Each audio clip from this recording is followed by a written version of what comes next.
that we would actually have this stuff that we know we're going to need, and we're really supporting the joint force. So we're looking at all of those things, Senator. I appreciate. Thanks, Madam Chair. I yield back. Senator Mullen. Thank you, Madam Chair. General George, Fort Sill is becoming a hub for innovation for counter UAS space, and in the process of standing up the counter UAS university, Lawton has also stood up the Fires Innovation Science and Technology Accelerator in support of Fort Sill for the Army's priority mission. Great achievements and advancements have been made in the counter UAS technology, such as lasers and high power microwaves. What is the development and fielding plan for these systems? Okay, Senator, yes, Fort Sill is critically important to us, not just for integrated air and missile defense, in addition to the counter UAS and long range fires. So that is the center for us for counter UAS. And I mentioned in my opening statement about getting lessons from what we've learned in Ukraine and what we're really attempting to do, and that's happening there. And then we're doing other testing that's out in both White Sands and Fort Huachuca to rapidly innovate with those products. We're getting ready to stand up a counter UAS university that's going to start where at initial operating capability. The whole joint force will train there, and that will be full operational capability here in by October. No, that answered my other question. Do we have the right level of investment for counter UAS? I think we do. This year, there was an additional, $100 billion that was put towards that, and that's something for the Army as the executive agent, really for the Joint Counter UAS, and it's really supporting research and development across all the services that we're focusing on. We're kind of just helping to facilitate that, and it's a real joint effort throughout. Thank you. General Alvin, pilot training is a major priority for this committee. And Advanced Air Force Base, which is in Enid, Oklahoma, is one of the best in the business, training more pilots per year than any other training base in the country. Unfortunately, both the pilot training center and their dorms need major work to reach their full potential. That work was not listed as a priority for the Air Force, but rather included on the Air Education Training Command's unfunded priorities list.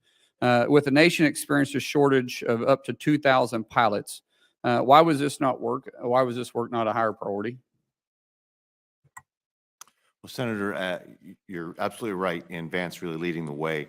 As a matter of fact, our UPT 2.5 initiative really was started at Vance, and they will be the lead unit for that.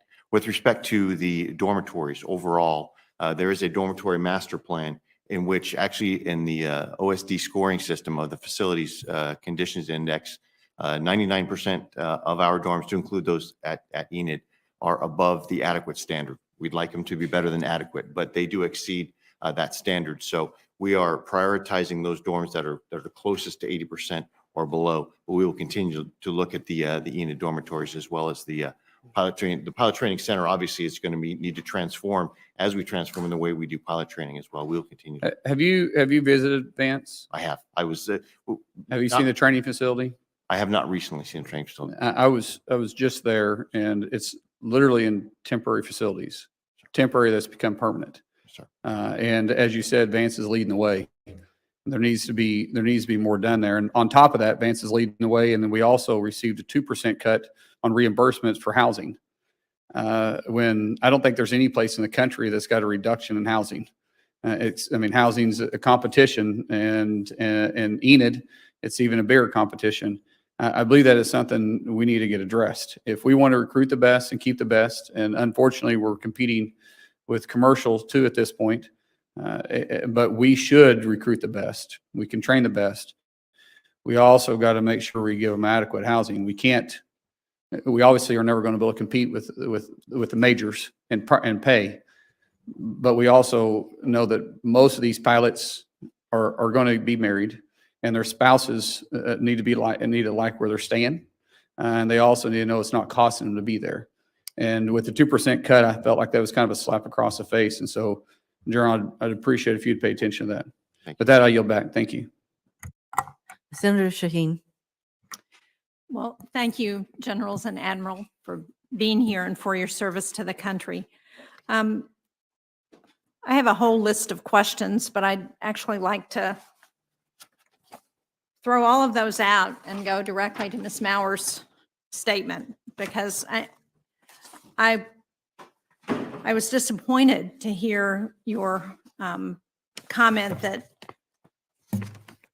there's been a decline in mission readiness, especially in the Air and Sea, and that's despite additional funding over the period since 2017. And I wonder if each of you could tell me if you agree with GAO's assessment or if you have a different view. General George? Yes, Senator. So specific to the GAO report that she mentioned in her opening statement, one was for us, mobilization and rail cars. Yes, I agree with that. That is something that we're investing in, 10 million, mainly for the big, for tanks and Bradley and heavy equipment. And then the other aspect of it was safety. And I agree with that as well. Admiral? I think from the ship and submarine and the sea domain, we are improving our readiness now, I think since 2019. And as we've been able to implement a lot of our perform to plan and data analytics and really focus on the maintenance and getting ships out of the shipyard on time, submarines out on time, we've been able to decrease our days of maintenance delay, which will improve our ability to train. So again, we have a lot more work to do, and we're grateful for the work that the GAO provides. On the aviation, again, back in 2018, when we were challenged to move up from 241 ready Super Hornets, we invested a lot of time and energy in this analytic process to get after the root causes and the drivers of lack of readiness. We've been able to achieve 80% readiness, between 80 and 85% readiness for the Super Hornets, and now we are scaling that to the remainder of our type model series. So again, we have had some challenges, but I think we're moving in the right direction.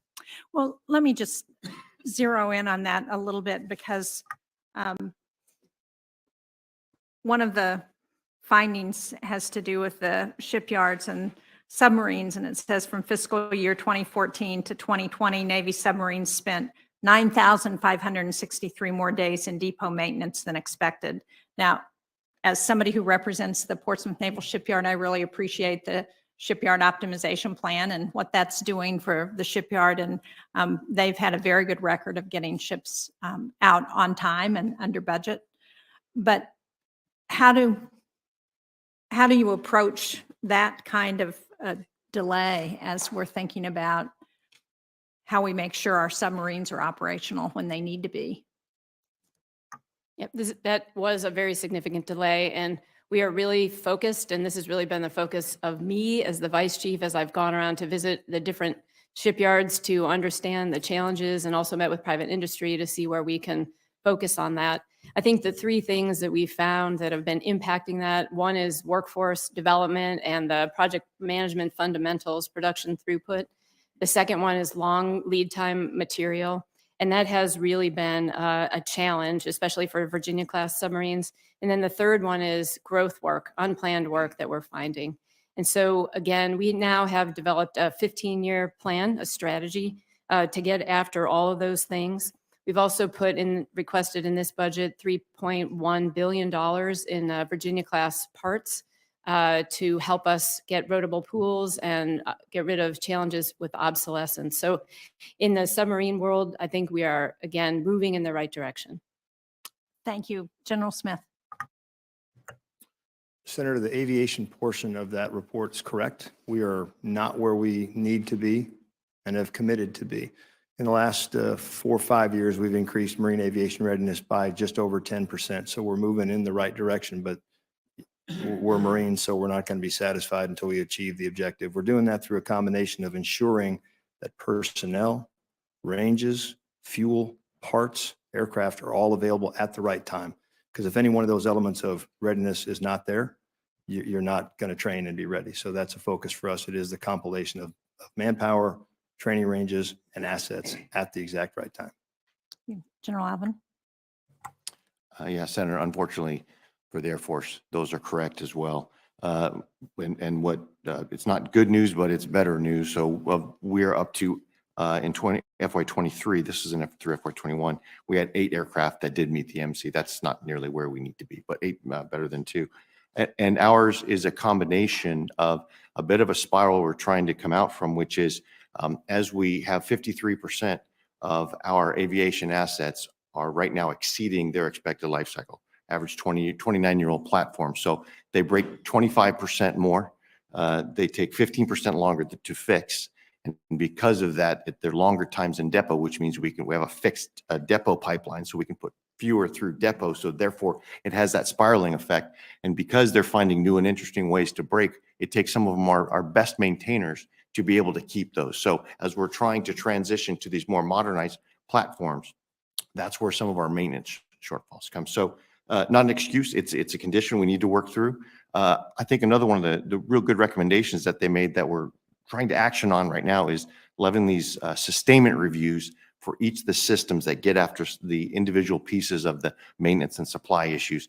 We have completed several of those sustainment reviews right now. We're trying to develop useful mitigation plans, not just mitigation plans we can submit as a report and make it complete, but things we can action on through things like condition-based maintenance plus and stockpiling of supplies and those sort of things. So we are on a journey, but again, the answer to your question is these are accurate. Thank you. Madam Chair, can I ask Yes, General please. Thompson to also respond? Senator, we agree with the GAO's assessment as well. Such an incredibly dynamic period addressing a newly contested domain. We don't really have the readiness metrics yet. We don't have the systems. We don't have the training infrastructure. But I absolutely believe we have the plan that we're executing to.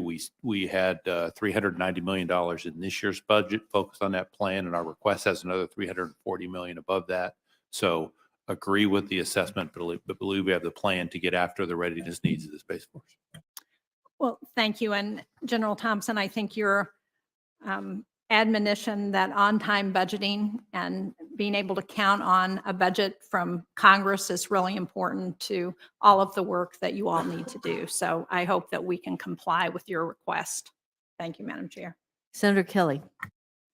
Thank you, Madam Chair. I'm going to start with General Alvin and Ms. Maurer on the pilot retention issue in the Air Force. And if I have time, I want to address this to the Admiral and General Smith as well.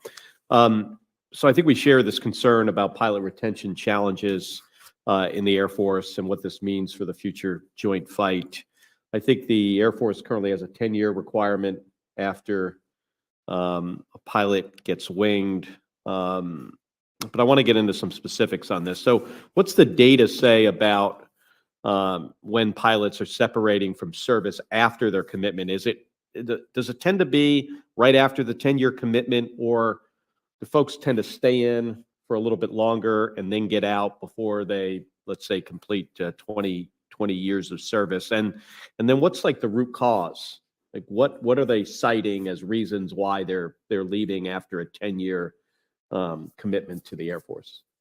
Senator, thank you for that. So the biggest decision point is after that 10-year commitment. So it's not like it's a cliff after that, but that initial 10-year commitment is where the first decision point is. I'll talk in a second about the rationale why. And as we understand, when they approach that 10-year commitment from their pilot training time, as you know, there's that year to get trained, and maybe sometime you have to wait to get to pilot training. So you may be 11 or 12 years in. What we had been doing in the past is we had been approaching them at that 11 or 12-year point. And at that point, as you know, from your service, you're making decisions 2 or 3 years before then. So what we have done now is offer these incentives to them 3 years before the commitment is done. Now, obviously, we're asking for a longer commitment, but at that time, it's helping them cement their future, see where their families are, and have that predictability. And the incentives, you mean the pilot bonus pay? The pilot aviation incentive bonus. But we're also offering non-monetary incentives. And this goes to your point of why are they getting out? Why are they leaving? And we had an aircrew engagement survey that happens every year. The one we just had in March had 3 primary reasons. One of them was location stability. Second one was compensation. And the third one is resource initiatives to get after the additional duties because pilots like to fly. So the location stability, we're doing things now like trying to reduce the number of overseas deployments. Those with the reduction in Afghanistan and Iraq are sort of helping that naturally as a byproduct. We're looking at some of these second assignment in place opportunities. One of the advantages of technology is it allows us to be more interactive with the individuals in the assignment process. Before, it needs the Air Force, we shape your career. Now we have talent marketplace where they can go out and at least provide some more input, have a little more agency in their future assignments. So we're helping them with that. And then on the resource initiatives, we're looking at other opportunities to shed some of those additional duties. And on the compensation, it's the aviation bonus. So those are the three ways that we're addressing, but we're really interested to see, we just started this, to see what the feedback is on the engaging them earlier. Because we're finding they're making those decisions, not the year of, but a couple of years. Admiral, has the Navy done anything here with trying to provide some stability in one location for pilots? I know in my 25 years in the Navy, that was something that you would hear the Air Force would do, but wasn't typically something the Marine or the Navy did, and I'm pretty sure the Marines probably did not as well. Is either service doing that now? Yeah, I think, just like the Air Force, we're working hard to retain people and look for some of those non-monetary incentives. Of course, the monetary ones are important. Being able to award the bonuses and the incentive pays at the right time to help them with their decision is one thing. Some of the other things that we're looking at really are, as you mentioned, family stability, very important. Some of the reasons cited for departing are high operational tempo, long deployment lengths, and again, not enough flying time because they do really like to fly. The other one is looking at potential alternative career paths and designating a professional flight instructor. And because some people would like to do that as opposed to moving on through some of the other career choices. General? Senator, along the same lines, we are, through our process called talent management, we're just trying to treat each individual Marine as an individual. Some pilots want to fly a lot more. There are some who want a 3-year out because they've been flying for 8 years straight. So we are offering not just to pilots, but to all Marines. If we'll ask them, what would it take to keep you? And if they say, I want to stay here at Miramar for another 3 years, then we can get to yes. If it's, I want to stay here at Miramar forever, that's probably a no. But if we can extend you, if we can give you 3 years out of the cockpit, you do a forward air controller tour, that helps. So there's 3 Marines at this table, and we all do it because we love being in the Marine Corps. That will only get you so far because we do have to compensate them, can't compete with the airlines, but we have to give them a career path that matches what they need and what the Corps needs.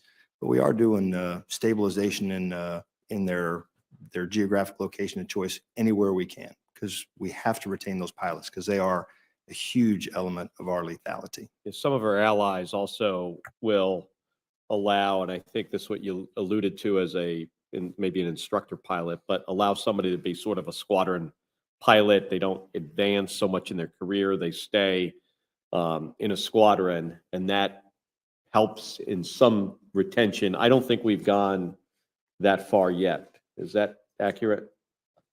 All right. All right. Thank you. Senator Duckworth.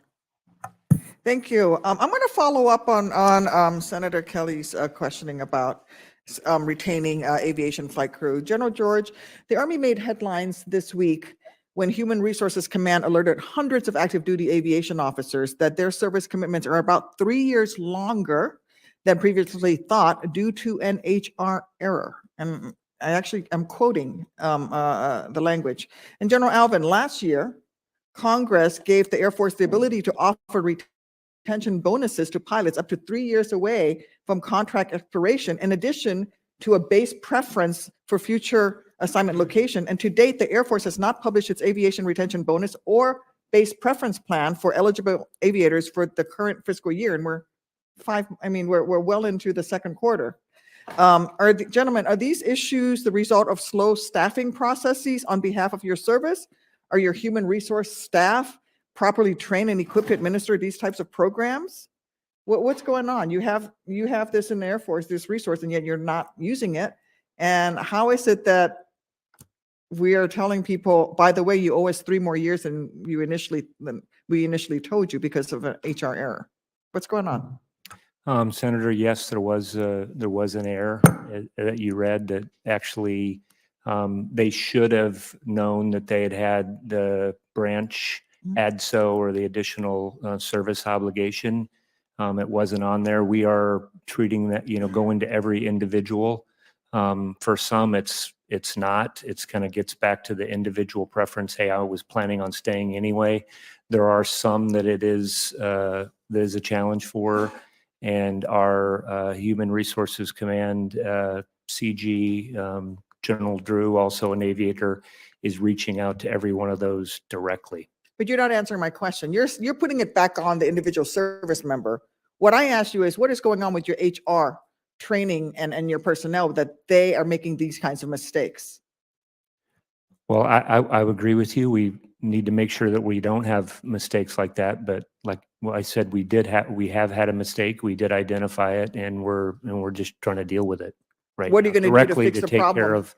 with your HR um, so it doesn't happen again? And we're addressing that as well, as far as how what gets into how the service obligation. The other thing is we're bringing on, and we've had I do think our integrated personnel and pay system, getting data. We had a bunch of old systems that have been kludged together, and we're working through that. And I think that will help us. But obviously, for all of us have been in here, anything that something happens to your own pay or anything else that has a big impact, we realize that, and we are focused on it. General Evan, it's 6 months into the fiscal year and you still haven't published your Yes, ma'am. So retention bonus and your base preference. plan. This is something you never like to hear at hearing, but I will tell you, first heard. I will get back. I was not aware that was not being done.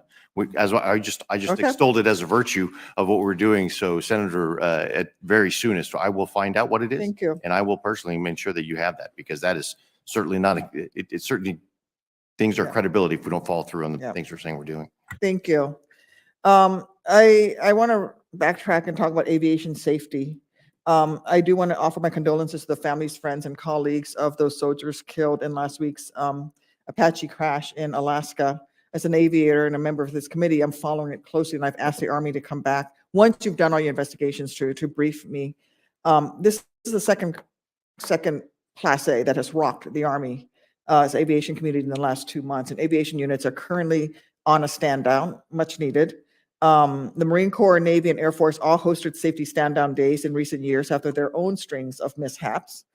Study after study points to common causal factors: inexperience in the training schoolhouses and in the operational cockpit, increasing workload on the flight line and in maintenance hangars, and a lack of timely access to spare aircraft parts. General George, Admiral Franchetti, General Smith, General Alvin, how is your service working to address these factors to prevent future tragedies? And what can we do to help you?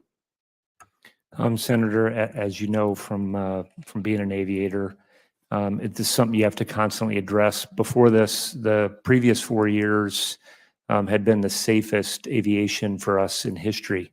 But you obviously have to keep focused on it right now. So we're doing exactly what you said with the safety stand down day. We're looking at everything out there, what are the crew mix, maintenance, TTPs, and all the things the tactics that people are using, and we're studying. That was part of the address by the chief of staff in the stand down, and we'll obviously get the investigations. We got the safety center that's out there looking at both of those right now, and we'll certainly follow up with you.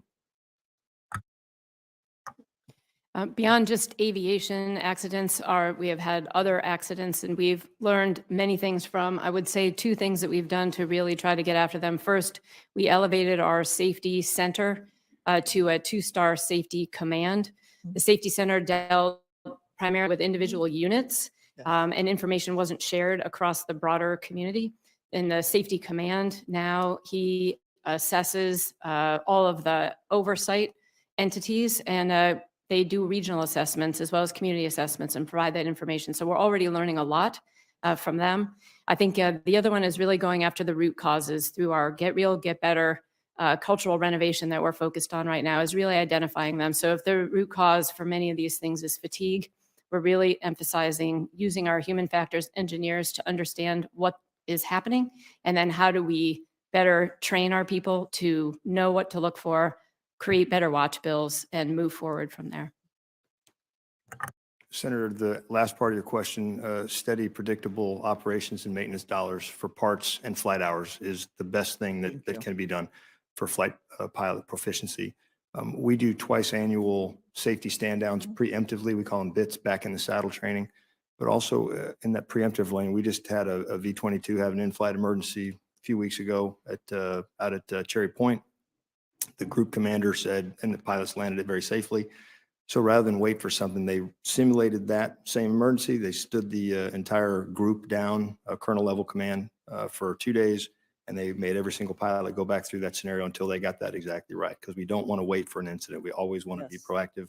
And for us, I am the safety officer of the Marine Corps. Mhm. Safety division works for me. There's no one between me and the colonel who runs it. It is me, so I'm responsible to you.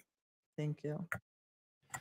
Similarly, for the Air Force, the last 2 years, so far in FY23, the same as last year, 1.2 per 100,000 flying hours. We'd like to get that obviously to 0. We have had a couple of very safe years, but to your point, and to General George's point, we've got to be, even though you might have the safest on record, it only takes 1 or 2 and suddenly it becomes the worst on record. We found our analysis shows over the last 2 years, our incidents have been a product of material, as you mentioned, risk management and non-compliance with guidance. So we really have been attacking the material. To General Smith's point, we want to make sure we have the right parts and availability. But the risk management and non-compliance, these are things we're finding those Venn diagrams. And our safety center commander, she is brilliant in getting back and finding root causes, re-educating. And I think it's those human elements that we need to continue to focus on with all the environmentals that my colleagues here talked about. Crew resource management, understanding the risk. We're also starting to better integrate our human performance wing to understand those things in fatigue that we can now hold ourselves better accountable for with the advent of technology. But those elements are the things that we're really focusing on now. You've been very generous, Madam Chairman. Senator Blumenthal. Thanks, Madam Chair. I want to focus on a different aspect of readiness and personnel, which is recruitment. In particular, some of the numbers that I know are troubling you as they have troubled us, the levels of recruitment and the failure to make many of the recruiting goals, which I think is troubling not only for the present, but also what it indicates for the future. And I note particularly General George, the numbers on the Army that are provided here. Today, only 23% of Americans aged 17 to 24 are qualified to serve without a waiver, which I think is a pretty damning indictment of education, health, however you want to characterize it. As you say, the problem is not just finding qualified recruits. Propensity to serve among young men and women is also the lowest in recent history at 9%. Only 21% of youth from Generation Z believes that Army culture is consistent with their values and beliefs, and 56% report that their impressions of the Army, mostly negative, in parentheses, are driven by non-Army media. I don't know how we keep our military as the greatest in the world, and it is now, as a parent of 2 sons who have served, one in the Marine Corps, the other as a Navy SEAL. I don't know what we can do to change the culture, the propensity to serve, the readiness in physical and mental and emotional and educational qualification. But I'd like to know from the services, perhaps beginning with you, General George, are we strategizing this fundamental longer range problem? I know that the Army wants to meet its immediate recruiting goals. That's certainly on your mind, but what about the larger problems? Is there a strategy in the services for recruiting? We've been talking mostly about retention so far, I think. Yes, Senator. So, I mean, obviously, we talk about this all the time, and two aspects that you kind of talked about. I mean, what are some of the adjustments that we can make? But we're having a big challenge, and we want to see this also as an opportunity to change how we go about doing things. We've done some where it's like the Future Soldier Prep course that we're doing to get people in to actually raise them. So they go down and they are able then to meet the physical standards. They're able to pass the ASVAB test, and that's working, I mean, greater than 95% that have going through that. We're looking at how we select recruiters, and do we have recruiters in the right places? We're looking at JROTC programs. We're looking at marketing. And then, we're just looking longer term at how we have approached this. We're at the 50-year mark of the all-volunteer force. What do we need to change? And as I mentioned, when I enlisted right out of high school, and we have a lot of people in our service that have done that. It is a great way to advance, and we just gotta we're pouring our heart into getting the message out, and I think everybody has got that and across all the services, and so we have a big part to play in that. Admiral? I would just add that we too are doing a lot of the things that the Army is doing in regards to having a future sailor prep course, first for physical fitness. We just started that. And then this fall, we'll be doing one on the academic side. I think we are looking hard at our campaign, Forged by the Sea, and working hard for it to make it to where all of the young people will be able to get a better understanding of what the Navy is all about and really what they can learn and what they can have as a career in the Navy, whether it's through social media, whether it's through career fairs, making sure that we take the time to educate people who may not live near the Navy so they understand what it is. We're kind of taking the approach of every sailor as a recruiter and giving them opportunities to go back home, talk about it, and be part of our fleet weeks and engage not only the youth, but the influencers in their lives, coaches, school teachers, principals, and then, of course, their parents. General? Senator, as you know, you don't join the Marine Corps, you become a Marine. And that is what we will stay with. We value our recruiters heavily. When our recruiters finish a successful 3-year recruiting tour, they select their duty station or they're sent to one of our service schools. My own son is a recruiter right now. I was a recruiter. Most of our senior leaders were either on the recruiting side or the drill field side, Fleet Marine Force Specific, 3MEF, all recruiters. The key for us is that professional recruiting force and incentivizing them to do great work. For us, those recruiters, it is a big reward in that the bulk of our meritorious promotions go to the recruiting force because we believe it is so important. And the final thing that I think is a secret sauce for us, the commanding general of Marine Corps Recruit Depot, San Diego, and then Recruit Depot, Parris Island, dual hat as the commanding generals of the Eastern and Western recruiting region. So they have to both find and train the individuals. So you better find good ones and you better train them right because the same general is responsible for both. And we just value the recruiting force and we stay on it. We made mission last year. We'll make it this year, sir. I know we're over, but I will. I'm over time, but Thank you, Chair. Because I think this is very important. By the time it gets down to this end of the table, there may be fewer things. It's because we have lunches together. We understand this is not just a service problem. We have many meetings together where we look across the table. So I'm stealing things from what Eric's doing. And this idea of for us as the Air Force, last year we barely made, and this year it looks like we will not. So this is a wake-up call. We are looking at everything. Why do we have this particular restriction in place? Why? And sometimes it was because we could before. And because we were able to make that. And that's part of it. But Senator, I want to talk about your larger point, which is so all these things are making it harder on the outside. And we're trying to figure out that as a group of senior leaders. And I think one of them is this, that there is a cacophony of narratives out there that we are competing with. It's, again, not an excuse, it's just fact. It's now there are so many different media that the youth of America can get insights from and get their impressions of. And so we need to be both amplified and unified in the way that we describe the value of service, and that this is not something that puts your life on hold. It's something that accelerates your life. So there is a combined thing that we need to do to have this awareness, because there's a lack of familiarity with the military service. And so those are some of the things we've been talking about as we look across the services to do that in addition to what we're each doing individual services. And Senator, just briefly, if I can, since our challenge is a lot different than everyone else, our numbers are relatively small. We can't be in every hometown in a recruiting station, and we don't need to be. So we're looking a lot at new approaches to recruiting, targeting regions, targeting specialties. And when we look at that and the use of social media and some other things, there are perhaps things that we can learn and trailblaze for the rest of the force that may help them in future recruiting opportunities as well. Thank you all. Thank you. We'll start second round of questioning.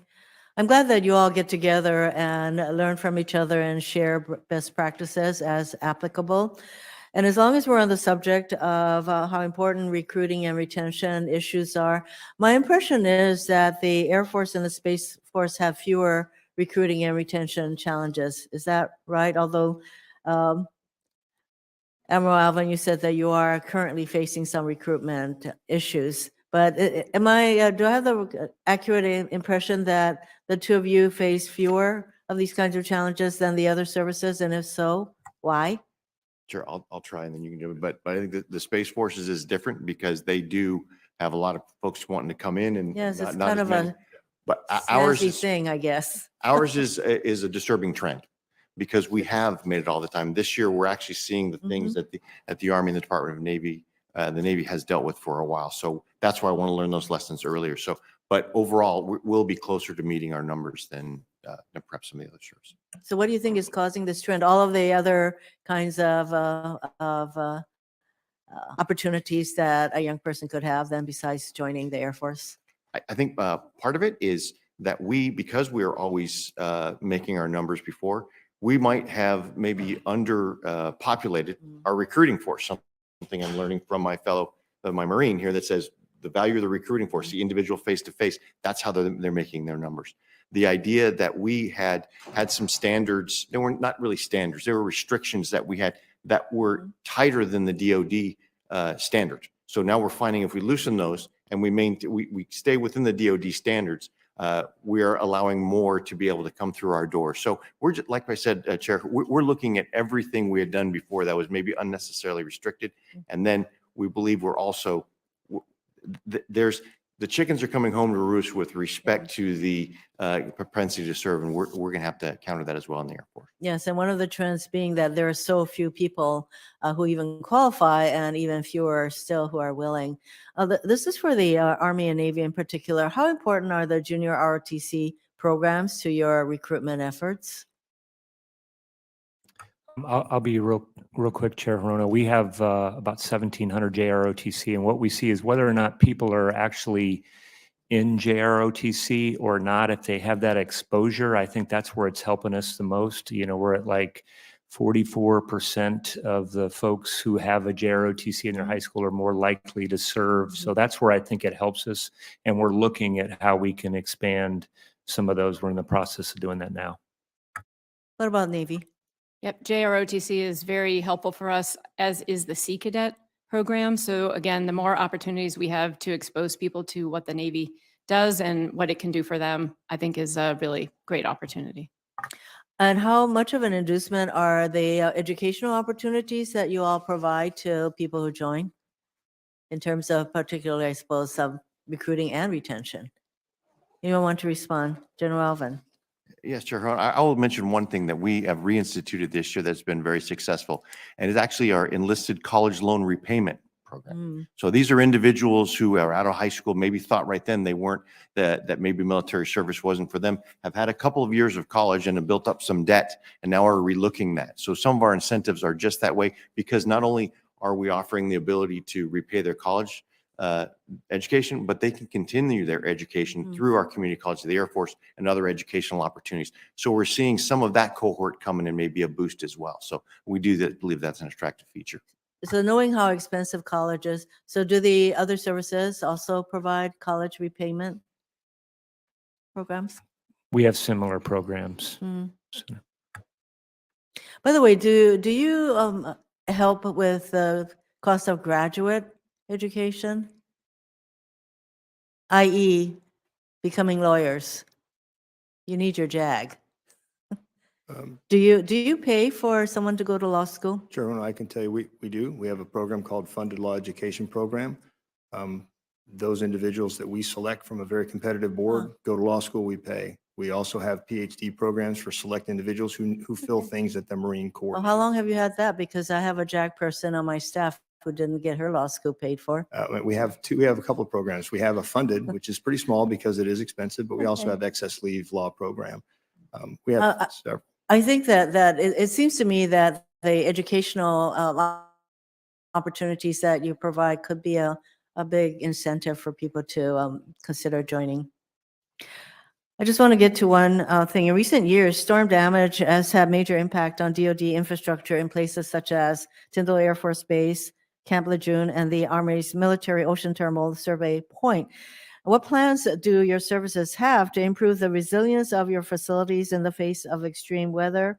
And what kind of readiness impacts have you observed when our facilities are not resilient? And I would like the GAO, Ms. Mueller, to chime in also. So let's do this really quickly. Chair Horner, yes, we are looking at that. Some of that is when anything that we're going to construct new is make sure it's at the right standards. Yes. The other things that we're looking at is actually for power, having, ways that we can store power so that we have resiliency. And then the other aspect I would say would be cyber and strengthening yourself there. Admiral? Similarly, we look at that. We are especially concerned about any sea level rise as we're building our new piers, making sure that they are above the 100-year floodplain, as well as our dry dock down in Norfolk Naval Shipyard, building a flood wall there again to make sure that it's protected from any sea level rise. General Smith? Senator, those bases are our power projection platforms, so they're vital to us. Camp Lejeune, for example, rebuilding after that significant hurricane, it is about rebuilding the buildings such that they are ready to withstand a hurricane. We have bases such as Marine Corps Recruit Depot, Parris Island, who export power. We have our own microgrid, and we're actually off the grid at Albany, our logistics base, and we pass power back out into the communities by being off base. That's a combat multiplier lethality. For us, it is less about green than it is about being able to project power from those platforms when we're cut off from outside the power. Chair Hirono, really, the same program says the other services do. I would say in addition, we also have are instituting energy resilience exercises where we make sure we start what happens when the base goes dark to make sure we have a primary alternate contingency emergency so we can operate in those energy degraded. But to the extent of building codes in hurricane zones and floodplains, we do the very same thing with our. Maybe Space Force doesn't have quite those kinds of issues. Madam Chair, we have exactly the same issues. The one additional factor is since primarily our missions are employed in place, we operate every day in our satellite command and control centers. We also create redundancy and backup such that when you have weather problems in one area, you can transfer the mission to other areas and continue in that regard. So we do all the things the other services have in terms of power and building codes, but then we also build in redundant control centers to be able to continue to operate. Ms. Maurer? Yeah, it's great to hear all the actions being taken by the services to address the issue of climate change vulnerability. It affects all of the services. Some of our work has identified some of the mammoth future environmental liability facing the department. I think one of my colleagues testified recently on that. It said that price tag is about $91 billion, and that's on top of $137 billion in deferred maintenance across the DoD facility enterprise. So this is an infrastructure issue in part that sort of mirrors some of the broader infrastructure challenges facing the country as a whole. Thank you. Madam Chair, I'm going to continue my line of questioning. Admiral, with the Navy's support for the Marine Corps, the Navy's forward deployed naval force in Sasebo, Japan was cut from 5 amphibs to 4. The Navy wants to cut it again to 3, my understanding is. With a 32% readiness rate, that really means 1 amphib ship will be ready for deployment out of Sasebo in the Indo-PACOM theater. Again, to me, this is a real problem. Is that the current plan for the Navy out of Sasebo? And then, General Smith, I'd like to follow up. with a question to you. How effective is the 31st MEU with one ship? It's really not even a MEU or an ARG at that point, is it? But why don't we begin with you, Admiral? Is that the plan? We currently have 5 amphibious ships there, and we are currently reviewing our strategic laydown plan. And once that is finally approved, we will be happy to come back and brief you on that. So is that going to 3 ships, you believe? The 5 ships. 5 to 3 that's what I'm hearing. Is that what you're contemplating?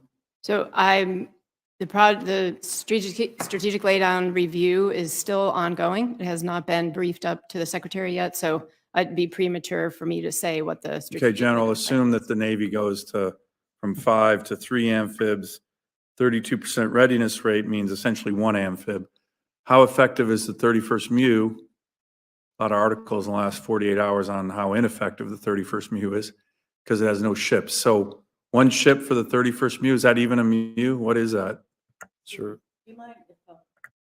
Enable General Thompson, who has a hard stop, to enable you to go and testify at another committee. Thank you very much. Thanks, For General. being here. Madam Thank Chair, you. Ranking Member Sullivan, thank you Thank so you. much. We'll certainly take other questions for the record. Yep, thanks. Senator, anything less than 3 ships is not an amphibious ready group or a MEU. It is an amphibious task force. When you do not have a full 3 ships, depending on which ship you don't have, if you didn't have the big deck, Yeah. for example, you lose 10 F-35s, you lose 4 CH-53s, et cetera. So you have to have 3, but it's not just for deployment. You have to have those ships to train. Yeah. The first time that you're sailing away into harm's way, because crises happen when you don't expect them and when you don't want them to happen, that is not the time for a young first lieutenant V-22 pilot to do their first deck landing qual. Yeah. Or for a young lance corporal driving an amphib combat vehicle into a wet well in 3-foot seas to do it. So you need them for training, safety, but you have to have them for combat readiness. So 3 ships, all stop. So I'm assuming the Marine Corps' recommendation to the Navy would be, as they're doing their strategic laydown, don't go from 5 to 3 amphibs at the forward naval force in Sasebo. Senator, what we would say is provide 3 ships for the ARG. We wouldn't say how to do it, but provide 3 ships for the ARG. To train and deploy. To train and to deploy. And I'm mindful, I got the former 31st MEU commander sitting right behind me. He's the mean looking one. He just finished that deployment. He and I talk about this all the time. Let me go on to a point I raised in my opening statement. The Marine Corps' requirement is for 35 landing ship medium naval vessels for force design and the Marine littoral regiments. Right now, it looks like the Navy budget through FY28 will be for 6.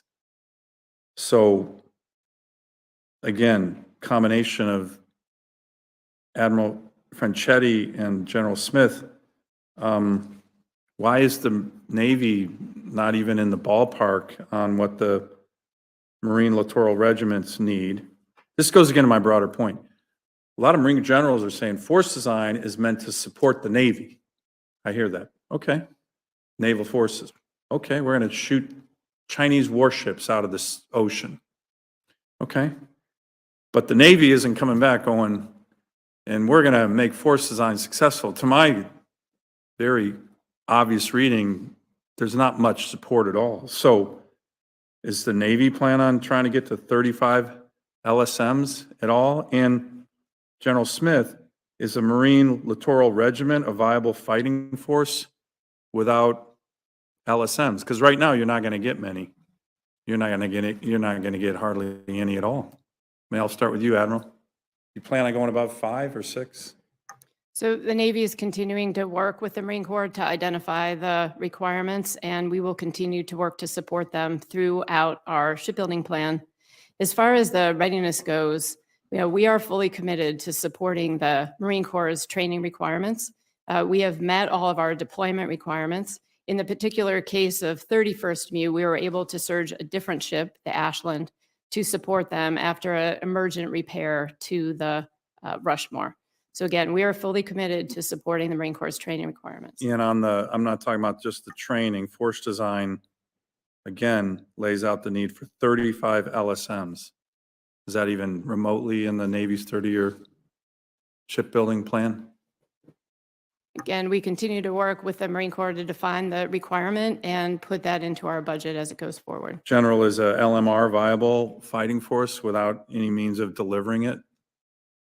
Senator, it has to Can have, you be viable with 5 or 6 well, LSMs? our studies show that maximized one MLR requires 9 landing ship mediums. So 9 for one MLR to absolutely maximize it.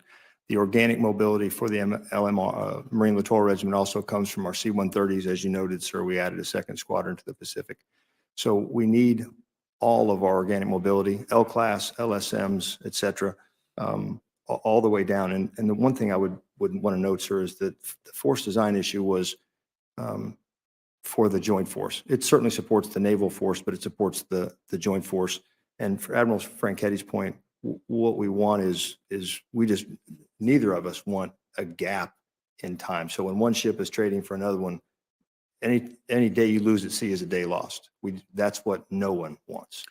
Let me ask one final question to you, General Smith. I want you to respond to some of the criticism. I mentioned it in my opening statement that the MAGTF ability to kick in the door anywhere in the world and sustain itself for weeks in heavy combat to enable the Marine Corps to continue to be the nation's 911 force is being somehow degraded or de-emphasized by force design. I know you don't agree with that.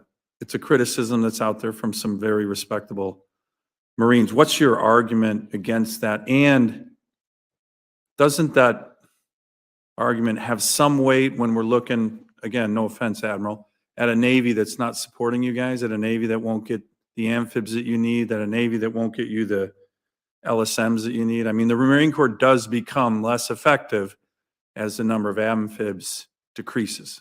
That is a fact. What's your response to those kind of questions that I'm raising that others have raised, including the amphib component? Yeah, thanks, Senator.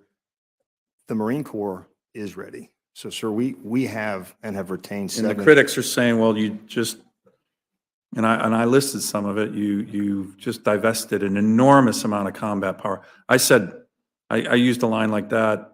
Commandant didn't agree it was enormous. I think it's pretty enormous, but maybe not enormous. Let's just say significant. I don't think anyone would disagree with the numbers I read are significant.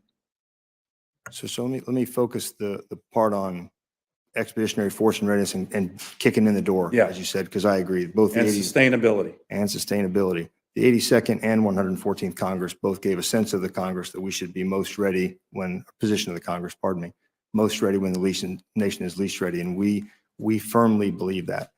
So we have 7 new headquarters. We have the infantry battalions. We have the fixed wing squadrons, the combat engineer platoons, reconnaissance platoons, HIMARS batteries, artillery batteries. We have those to deploy heel-to-toe Marine expeditionary units. But what we do not have is the amphibious ships. So when you're talking global crisis response, kicking in the door, you have to get there. So those amphibs are absolutely vital because we have the forces that are ready to go to the pier, but they have to have the amphibious shipping to deploy.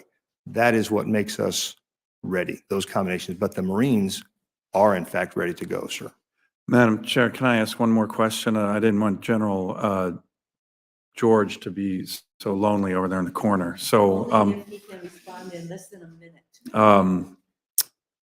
General, 2 initiatives, one that's taking place in Alaska that I think is going well is the stand-up of the 11th Airborne Division and your work on multi-domain task force that in some ways, I don't know who's mimicking who, but some ways does look like Marine Corps force design and littoral regiments. Your multi-domain task force. How are both of those initiatives going? I talked to General McConville. I know you're looking at a 3rd multi-domain task force for deployment. We think Alaska is a very strategically important place that you might want to look at those there. Can you just give the committee an update on those 2 initiatives that are important for our nation's defense? Senator, I'll start with 11th Airborne, and I know we just had a very big Arctic exercise. So, I mean, really what we're focused on is reestablishing ourselves as Arctic experts up there. And I think General Eifler and that whole team up there is doing great things. They just did a joint forced entry up there, had 8,000 people. We've given them the new Arctic equipment, and they've got the Cat Vs.